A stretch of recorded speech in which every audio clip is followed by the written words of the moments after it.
তামাৰহাটত উন্নয়নৰ নামত কাটি পেলোৱা হৈছে শ শ বছৰ পুৰণি গছ। আৰক্ষী আৰু বন বিভাগৰ নেতৃত্বতে কাটি পেলোৱা হৈছে এই গছসমূহ। শ্ৰীৰামপুৰৰ পৰা ধুবুৰী ফুলবাৰী দলঙলৈ ৰাষ্ট্ৰীয় ঘাইপথ নিৰ্মাণৰ বাবে গছসমূহ কাটি পেলোৱাক লৈ ক্ষুব্ধ হৈ পৰিছে তামাৰহাটবাসী। গছসমূহক ৰক্ষা কৰি ঘাইপথ নিৰ্মাণৰ বাবে বিকল্প চিন্তা কৰাৰ বাবে চৰকাৰলৈ আহ্বান জনাইছে ৰাইজে। গছসমূহত আশ্ৰয় লৈ থকা কপিকুলক লৈও চিন্তিত হৈ পৰিছে তামাৰহাটবাসী। আৰু এই সন্দৰ্ভত আমালৈ প্ৰতিবেদন আগবঢ়াব আমাৰ সাংবাদিক শহীদুল ইছলামে।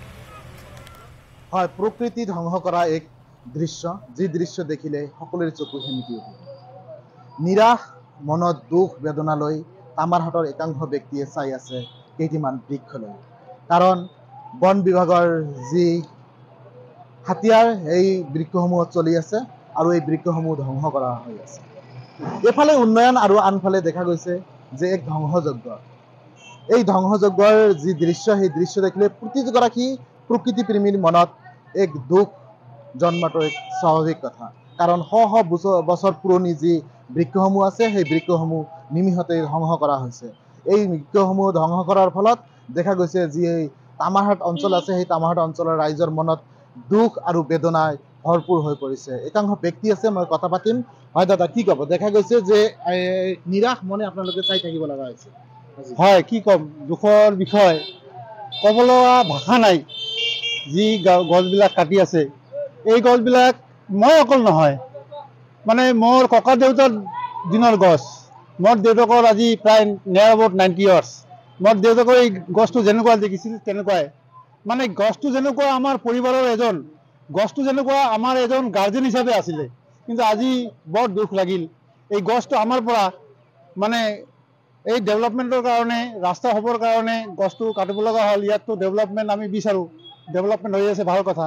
কিন্তু চৰকাৰে যদি এই গছবিলাক যত্ন কৰি পেলাই ৰাস্তাৰ ৰুটটো যদি অলপ চেঞ্জ কৰি বনালেহেঁতেন, তেনেহ'লে চৰকাৰক আমাৰ ফালৰ পৰা এনেই যিটো নেশ্যনেল হাইৱেৰ কাম কৰি আছে তাক চৰকাৰক ধন্যবাদ জনাইছোঁ। যদি এইখিনি গছবিলাকৰ ওপৰত গুৰুত্ব দি পেলাই ৰাস্তাৰ ৰুটটো চেঞ্জ কৰি বনালে, তেনেহ'লে চৰকাৰক আমি আৰু ভাল পালোঁ হয়। আজি বৰ দুখৰ বিষয়। কিমান বৃক্ষ এনেকৈ কাটিছে? শ বছৰ পুৰণি কিমান বৃক্ষ?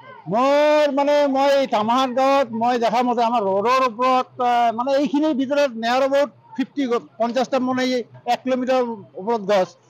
যিবিলাক গছ মোৰ দেউতাকৰ বা এই দেউতাকৰ বয়সৰ মানুহৰ ওপৰৰ কথা মতে, এই গছবিলাকত তেখেতেও সেই সময়ত যেনেকুৱা দেখিছিল আজিৰ দিনত তেনেকুৱাই আছে। মানে এই গছবিলাক 100 বছৰতকৈ বেছি বয়স হ'ব।